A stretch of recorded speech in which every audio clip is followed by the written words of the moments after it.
Coming up on Cronkite Sports Live, we're here to deliver all your Sun Devil sports news. We've got ASU gymnastics, wrestling, basketball, softball, lacrosse, and much, much more. Plus, we got our Cronkite Sports Live player and coach of the week. And it's the end of the month, which means it's time for our Cronkite Sports Live top plays of January. All that and much, much more right here on Cronkite Sports Live.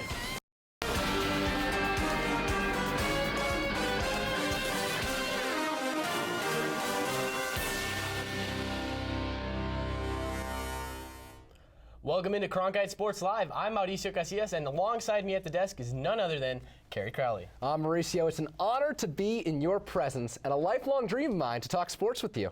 Well, before we get that dream started, we wanted to thank all of our viewers that were with us last week despite some technical difficulties. As of now, we think we're on air, but we really don't know, so here goes. We're going to try this anyway. Hey, why not? It's not like it can get any worse. We'll kick things off this week with an update on the Arizona State women's gymnastics team. The Sun Devil gymnastics squad pulled off a come-from-behind victory last Saturday over the California Golden Bears. The 23rd-ranked Sun Devils trailed by 2.5 of a point heading into the final event, but executed near-flawless floor routines to claim an impressive 196 to 195.35 win over the Golden Bears. The 5-1 Sun Devils now face their toughest test of the season as they square off with the Utah Utes tomorrow afternoon at 1 p.m.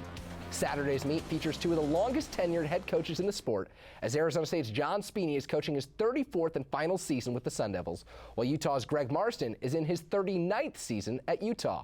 With a win on Saturday, Marston can become the first NCAA gymnastics coach to reach the 1,000 victory mark.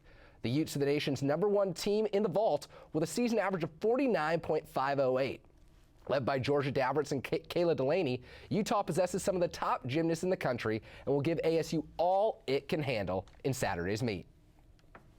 After an impressive weekend sweep against Utah and Colorado, the women's basketball team is back in action tonight as they host Oregon State.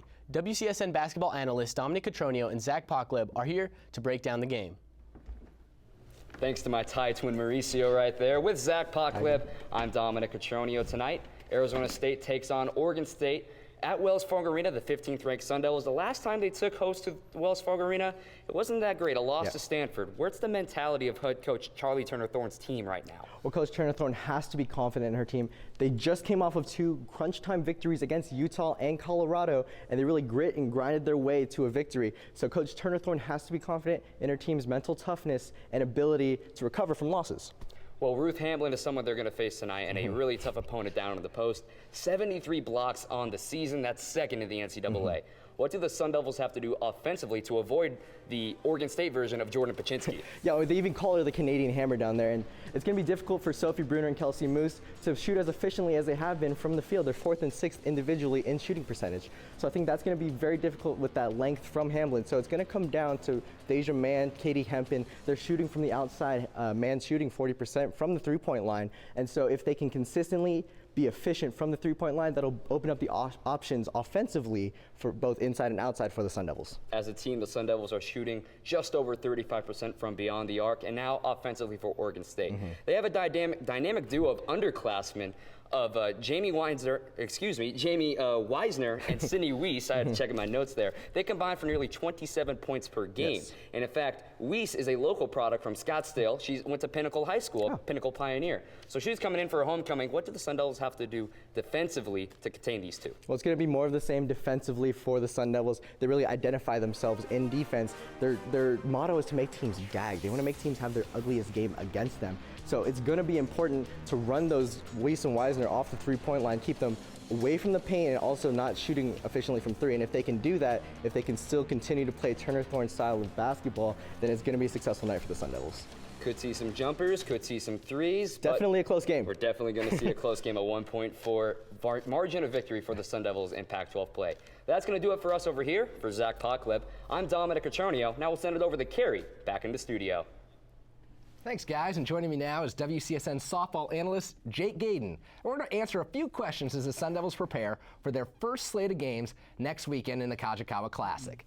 Jake, with 8 returning starters in the field and an All-American on the mound, there's so much talent on this ASU softball squad. But my question for you, with so many great returning players, which one of them is poised for a breakout season? Well, you have players like Amber Freeman and Dallas Escobedo that are going to lead this team. But the main player I'm personally looking at is Nikki Gerard, the sophomore sensation who's playing first base.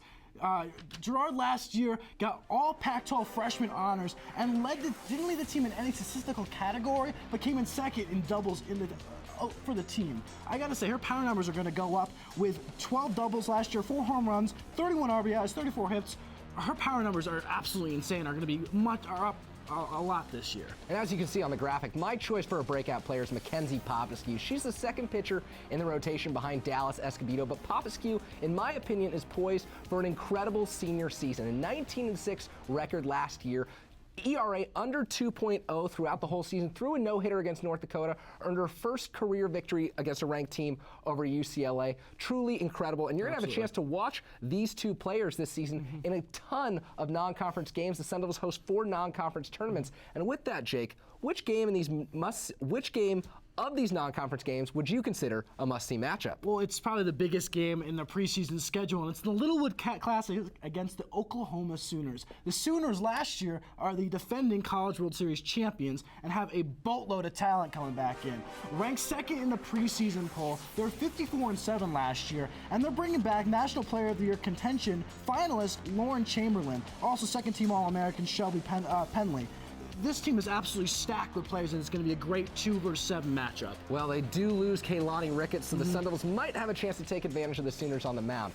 As for me, I'll take Ball State, and that game will be played on March 2nd. It's this back end of a doubleheader, and in my opinion, a must-win for the Sun Devils because new Arizona State head coach Craig Nicholson hails from Ball State. They were the MAC champions last year. Nicholson led them to 4 MAC titles. Arizona State has got to win to show that Arizona State's better than Ball State. They got to say that Nicholson has made a step up, made an improvement. So it's clearly an important game. But finally, it's time to make our preseason predictions. And Jake, I'll start by saying that I would be shocked if this Arizona State team does not make it at least to the Women's College World Series semifinals, and here's why. You need so much pitching to do well in women's college softball. Dallas Escobedo is incredible. She can carry the Sun Devils through regionals and super regionals, but eventually all number ones wear down, and a lot of softball comes in to who's the number 2 starter. And like I said, it's Popescu's turn for a breakout season. I think that she takes the Sun Devils to the promised land, gets them at least to the semifinals, and possibly gives them a chance to compete for the Women's College World Series. I'm going to take this basically the same route you are, Kerry. I got to say, this team is very, very good and doesn't deserve that 7th ranking. Maybe more like a 4th. Higher, yeah. Absolutely. And honestly, this team has a boatload of talent in it. I think the main thing that it comes down to at the end of the day is head coaching talent. And Craig Nicholson hasn't really proven himself in a powerhouse team yet, and I think that's going to wear him down. I see him making it to the semifinals. No finals match for the Sun Devils this year, but they have a boatload of talent for this team. Well, either way, it's going to be a very exciting season out at Farrington Stadium. We'll be there. We'll hope you'll join us. And that does it for us. The first pitch of the Kajikawa Classic takes place next Thursday night as the Sun Devils take on the Creighton Jays at 5 p.m. The Sun Devil wrestling team will be back on the mat on Saturday as they host number 18, Iowa State. The Cyclones currently boast a 7-3 record, but their 3 losses have come against Iowa, Oklahoma, and Oklahoma State, who are all top 10 teams. The Cyclones are led by All-American Kyvan Gadsden, who is the consensus number 2 wrestler in the nation at 197 pounds. Michael Moreno, Earl Hall, and Tanner Weatherman are all ranked in the top 25 for their respective weight classes as well. The Sun Devils, however, are no strangers to upset. Last weekend, they defeated number 21 Boise State 21-15. Aris Carpio and Nick Rex both stepped up and upset their opponents, while Joel Smith and Ray Waters both racked up points by getting a major decision and a pin respectively. The meet begins at 8 p.m. and can be seen on Pac12.com. And get this, the broadcast will be produced by members of WCSN. The Arizona State hockey team will play its final home series of the season this weekend, and for the first time since December, the Sun Devils will be playing for something more important than that number 1 ranking. That's right, Arizona State is hosting the rival Arizona Wildcats as the Sun Devils look to extend their 36-game winning streak over their foes from down south. The Wildcats come into the series ranked 14th in the country, but they've struggled in all 4 outings against Arizona State this season. The Sun Devils' X-factor is ACHA points leader Cale Dolinsky, who racked up 4 goals and 3 assists in a 13-2 defeat of the Wildcats down in Tucson the last time out. This weekend's game will take place on Friday and Saturday night out at Oceanside Arena in Tempe. And as always, Cronkite Sports will provide the talent and crew for both live broadcasts, which can be seen on CronkiteSports.com. Also in ASU hockey news, there's a developing story around the Division II hockey team right now. Some tweets from players are indicating that the team may be in jeopardy of forfeiting its season. Here's a tweet from D2 hockey forward Johnny Randall just a couple of hours ago. Quote, "We may have to forfeit our whole season. This is garbage," end quote, tweets Randall. That tweet has since been deleted. Yeah, it certainly sounds like an interesting story on the horizon, Kerry, and we'll keep you all posted on developments as they arrive. Now, Mauricio, it's time for one of my favorite segments of the show. It's not often I get to work with someone with more social media savvy than you. Okay, all right. Let me stop you right there. My 87 glorious followers on Instagram would have to respectfully disagree. Oh, 87. I don't want to offend the masses here, but we're going to bring in our social media expert and Twitter extraordinaire, Jason Chesler, for our Tweets of the Week segment. And it's intimidating working with a couple of Instagram stars like you guys are. But here, we're going to try to keep you entertained with 140 characters or less out in the Twittersphere. Unfortunately, no real-life emojis developed yet. Let's get things going. A little technical difficulties, but still, a lot of great content coming on Twitter. Here's our first tweets of the week, courtesy of ASU pitching phenom Ryan Burr. He's keeping himself busy in the offseason, really getting himself prepared. Needs to decide to cut his hair or grow it out. Cartoons and cereal, I love that. And of course, official with Netflix. Now this one goes out to our own Kerry Crowley. Jahi Carson saying, "Man, I'm so West Coast." So is Kerry Crowley. Johnny Randall, the previously mentioned D2 hockey player, he's positive sometimes as we got there. Finally, Igor Kuleshov proving ASU basketball players, they're just like us. They love Drake Bell. And by just like us, I mean just like Mauricio and I. Wow. Drake Bell fan, Throwing you're it back not to alone, Drake and Igor. Josh. You are not alone, Igor. And then Jalen Strong getting a little birthday love. Oh, wait, a little more. Oh, wow. Oh, goodness, Oh, what's my going gosh. on? Jalen Strong. Happy birthday, 164 happy birthday retweets from Jalen Strong. If that's not a record, I don't know what is. And news from our producer, Trey Lanthier, says he actually didn't retweet his mother's happy birthday tweet. We'll try to get Big you an mistake update on there. that as it develops. Wow. We apologize. to Now, our Jalen next Strong's social media segment is our social media debate, where I'm going to toss these two anchors some good questions. You can tweet at us if you agree, disagree, or maybe if we just get it flat out wrong. Our number one question comes from ASU baseball, I do believe, where we're going to be debating Ryan Kellogg, freshman sensation from last year. Will the serial kid, as I like to call him, have a sophomore slump this season? Mauricio, you beat me at Super Smash Bros. Last week, so you get to go first. That's right, America. That's right, I beat Wow. him. All right.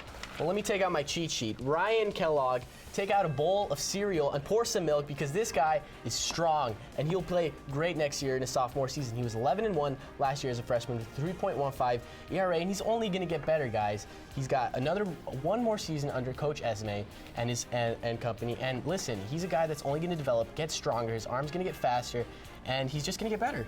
Well, Mauricio, hear me out here. I love the tall lefty. He's got some great mechanics. Could very well be in a minor league system right now, but he chose to come play for the Sun Devils. I still think he's going to have a sophomore slump just because it's almost impossible to top an 11-1 record. He got a great amount of run support last season from the Sun Devils, and on Friday night against some of the best starters in the entire Pac-12 conference, I just don't see the Sun Devil hitters backing him up, so it's going to be impossible to duplicate that 11-1 record, if you ask me. Jason? I still think you're wrong. You know, tough one to decide, but Mauricio, I like the positivity there. Gotta give it to Kellogg, gotta give it to you, Mauricio. First point goes yes. your way. Our next How will I question recover? comes from the realm of Sun Devil women's basketball. The ASU women in a stacked Pac-12 conference. Stanford at the top, but there's plenty of slots and room to move around for the ASU women below that. Guys, where are they going to finish? And Kerry Crowley, the owner of the first pocket square to appear on Cronkite Sports Live, kick things off for us. Well, I'll say that the Arizona State women's basketball team is going to finish second in the conference. That's right, number 2 right behind the Stanford Cardinal. Arizona State has played in incredibly close games this season and pretty much won all of them. It feels like every night the Sun Devils go out, they win by a score like 65-63. Coach Charlie Turner-Thorne has done an incredible job molding this team, but here's the reason I think they'll finish in second place. If you look at their upcoming schedule, they don't have to play against USC. That's huge, and they play the bottom 4 teams in the conference the rest of the way. Listen, I'm right there with you, but I have them finishing third. Respectable. I think the 2 Bay Area schools, Stanford, of course, I don't think anyone's going to catch up to Stanford, the number 1 team in the Pac-12, and Cal are going to get a little bit further past ASU in the standings. I think ASU right now has beaten Cal, and they have beaten USC, but I still see them slipping up. They still have to play Stanford once again, so that's another loss I see coming in conference play. But they do have a lot of things going for them. Deja Man, the leading scorer on the team, is averaging about 12 points per game right now, and Promise Mukamara is playing great defense late in the game, and that's why they're winning all those close games. So I see them finishing third overall in the conference. Respectable pick. Great points from both of you, but you know, fortune favors the Bullet. I got to go with that Bullet number 2 pick out of Mr. Kerry Crowley. Now, to wrap kiss that things pocket up, square. I got to love the pocket square. I can't not. All right. To wrap things up, a topic near and dear to the three of our hearts, we all covered ASU lacrosse this past season, and we saw some dominant performances by Kason Clark, Preston Anderson. Now, Clark graduated, Anderson, the goalie, not returning to the team. Guys, can they recover? And I guess, Mauricio, why don't you start things off here? Sure, I'll kick things off. I do believe that they'll recover. Right now, they're the #1 team overall in the MCLA. Last year, they got bounced out of the Final Four by Colorado, who ended up losing to Colorado State. But I think even though you lose a guy like Payson Clark, who, yes, he scored 66 goals, but the season before that, he only scored 25 goals. So you could definitely see another attackman like that for ASU stepping up and scoring numbers like that. Now, Preston Anderson last season, he was the backup goaltender coming into the season. So honestly, Chris DeLuca, who's the current goaltender right now, doesn't have that much going against him. Preston Anderson was in the exact same boat, and I think the Sun Devils are going to stay about the same. Well, here's the reason I don't think the Sun Devils are going to live up to that #1 ranking. They're going to slump because you can replace talent, but you can't replace heart, and that's what Payson Clark had for this team. He was the captain. He was the guy who stayed after practice every single day and made sure the Sun Devils were getting their work in. Coach Malone is going to be hard-pressed to find a player like him in the next few years for this ASU lacrosse program, and I think there's no doubt about it, Payson Clark, his loss will put the Sun Devils into a slump. I mean, valid point, but I still think I win. Heart. It's heart. You know, you brought up Hart, Kerry. It breaks mine to have to pick between you guys. I'm gonna give it to Mauricio, the 2-1 victory. Yes. But, you know, what do I know? Tweet at us, at Cronkite Sports Live. Let me know how I messed this one up. Now, let's send it back to you guys alone at the desk. Well, I should pull my phone out first to let you know, Jason, but debating is great and all, but it's time to get some facts straight. The ASU men's basketball team earned one of its best victories of the season on Wednesday night as the Sun Devils dealt the Cal Golden Bears their first home loss of conference play. Arizona State led by as many as 16 points in the second half, but the Bears charged back and sent the game to overtime. And that extra period is where Sun Devil superstar Jahi Carson stepped up and put the squad on his back with an 8-for-8 performance from the charity stripe. Arizona State wound up winning 89-78 and will continue its trek through conference play against Stanford on Saturday. And here to break down the state of Sun Devil basketball and the upcoming matchup with the Stanford Cardinal are the best-dressed pair at WCSN in Brett Deckert and Cameron Neely. Thank you, Kerry. Now, Cam, in preparation this week, what did we talk about? Intimidation. I told you over and over again not to be intimidated by working with someone like myself and sharing the screen. Even these so-called experts in the broadcasting industry shiver in their shoes at the thought of sharing the viewership with myself. But I must say, Cam, you've one up me. You look great today. I don't see an ounce of intimidation flowing through you. Good job. Thank you, Brett. And you're right. We did talk about intimidation, but you know what? Throughout the week, I thought to myself, why in the world would I be intimidated? I know what I'm going to get coming to the studio today. A short, red-headed American male from New Jersey. You know what? Do I not only get to, I get to work with you, but I also get to prepare to work with you. And that is crucial. And that's something that ASU men's basketball just doesn't get game to game, week to week, because their minutes are just on a roller coaster. I like that transition, Cam. You're bringing up the minutes. We've got the graphic here, and we're highlighting Shaq and Igor. Now, we've broken this down into 4 quarters of the season. Each is 5 games, so 5 games, and the next 5 games, and so on. What are we looking at, and what's this mean for us? Okay, so what we're looking at right here is you see in the first 5 games of the year, Igor and Shaq are pretty even in their minutes. They're competing for the 5th and 6th spot on the roster right there. The next quarter over, Igor's starting to pull away. You're like, okay, Shaq got a DNP against the University of Miami. Maybe Igor's going to be the starting guy the rest of the way. Wrong.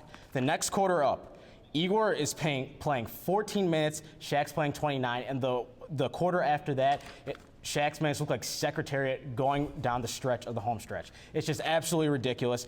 Igor's playing 7 minutes, Shaq's playing 27, and it's hard to expect your players to play and not know what their minutes are going to be game to game. Right, now you mentioned Secretariat, Seabiscuit, whoever, Shaq McKissick. His minutes, he's the one who's jumping up, especially in these last 2 quarters of the season. So do you like that move from Sendak? Is that something you're seeing in this rotation that's a positive? Yeah, I do like it. He's playing to the expectations that we built up after the maroon and gold game. He's deflecting passes, coming down 2-on-1s, just being an athletic individual. The point is that those minutes are good, but when Herb Sendek wants Igor the second half of the season, it's a lot to ask of him when he's averaging 7 minutes a game when he was starting earlier in the season. Right, and you mentioned with Igor, it's not even just these two guys. This whole team, the rotation, has been moving around. As we head into the late in the season, how crucial is it that Herb Sendek finds a rotation that he likes for the Sun Devil team? It's immensely crucial, Brett. And you know what? I just want to sum up one more player. Brandon Kearney. They brought him in from MSU to play some big minutes. The last couple games, 21 minutes, 24 minutes, 10 minutes, 10 minutes again. The last game against Cal, an overtime game. The young man played 2 minutes. How are you going to expect production throughout the rest of the season when he doesn't know what he's going to be playing game to game? Well, there you go, Herb. Cam says it here. If you're listening, you're going to have to find a solid rotation if this Sun Devil team wants to make a late March run. For Cam Neely, I'm Brett Deckert. Send it back to you guys in the studio.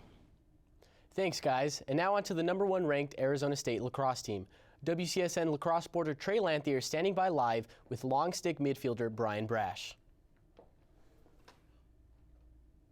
And it looks like we have a little bit of technical difficulties right now with that interview. We'll try to get Trey right back, but before that, let's see, do we have Trey yet? We got Trey. We'll send it back to Trey right now. Well, thanks, guys. Trey Lanthier alongside Brian Brash here. And Brian, looking at this ASU lacrosse team, you guys have a group of seniors that's almost unprecedented. They're being talked about around the MCLA. What does it mean to you guys to have this experience, these 3 Final Fours? Well, Trey, with 9, 10 seniors, we've all been there. We've been to now 3 Final Fours. We know what it takes. It's just going to be whether or not we put in the extra effort to get it to the national championship. And so, you know, playing at that coveted midfielder position, you get the chance to gel with all these guys. How do you feel like the chemistry among the other midfielders is, particularly the seniors? Well, you know, I mean, we actually have a pretty young midfield. Not many seniors are starting on the midfield. We have 3 juniors on the first line. So, but for them, they're doing great. They look as good as ever. So. And then, you know, just speaking for the team here, what do you feel like the expectations are for this season? Is it championship or bust? It's championship or bust, honestly, yeah. I think we're going to win it, so. All right, and then to deviate a little bit from seriousness here, the staff at Cronkite Sports Live wanted me to ask you if you consider yourself a lax bro.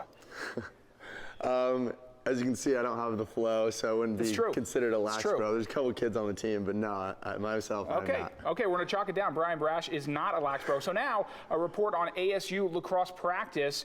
Ian Connell, Zach Mendoza both returned to the field this week as they were out with injuries. Zach Mendoza out with illness, Ian Connell out with a hamstring injury. And it's always good to have those guys coming back. But then again, you're missing out on Dan Davis. He's dealing with a back injury, and it can be detrimental to an offense. Do you feel like the team's able to move past the loss of Dan Davis for perhaps the first couple games? Definitely. I like to view ourselves as a very versatile group. We have kids that can play switch positions. We have kids that, you know, like can fill in for pretty much anyone, so we're looking pretty good. All right, well, there you have it. Brian Brash from ASU Lacrosse. Keep up with all things ASU Lacrosse on CronkiteSports.com. That'll do it for us. Back to you guys at the desk.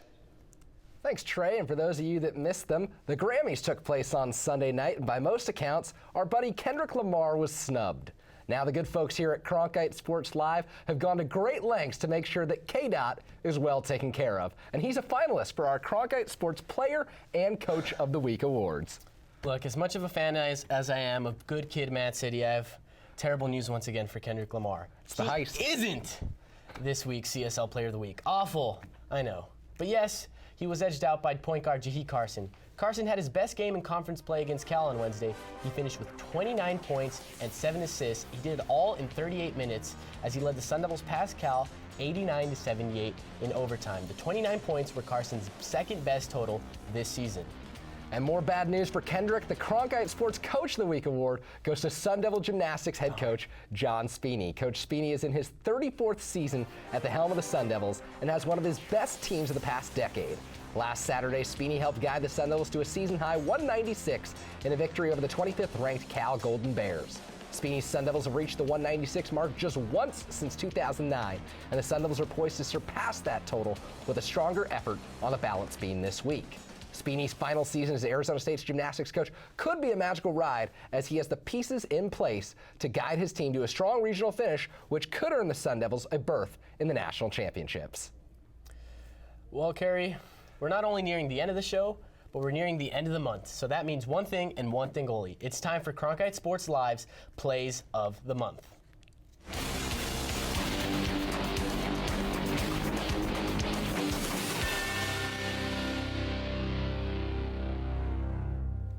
We kick things off with number 3, ASU's Wesley Moore, Hulk Smash, going up against Northern Colorado's Cole Briegel. There we see the two wrestlers wrestling, and all of a sudden, Hulk Smash! Moore goes Hulk Smash, and the ref says, no, sir. Number 2, round and round, Sun Devil gymnast Brianna Gatiss on the uneven bars here, finishing with a team-high 9.85 in that meet against the California Golden Bears, as you're going to see a chance of Brianna Gatiss dismount here. There it is, 9.85 on the stick. One more time. Gatiss helped the Sun Devils to a season-high 196. And our top play goes again to Jahi Carson, who finishes with an acrobatic floater against Utah. There we see it again. Great finish. All praise Jahisis. And as Jahi Carson prepares to ride off into the sunset and turn pro, so do we. The first Cronkite Sports Live without those technical difficulties, we think, is in the books. And Mauricio, so too is my lifelong dream of talking sports with you. Well, Kerry, for your sake, I hope you aspire to bigger and better things, and we here at Cronkite Sports Live certainly do as well. So be sure to tune into a YouTube channel near you every Friday at 2:30 p.m. And don't forget our friends back east, be sure to tune in on your mobile hotspots as you try and beat the 4:30 rush hour. That does it for us here at CSL. He's Mauricio, I'm Kerry. Thanks for stopping by. Have a good one.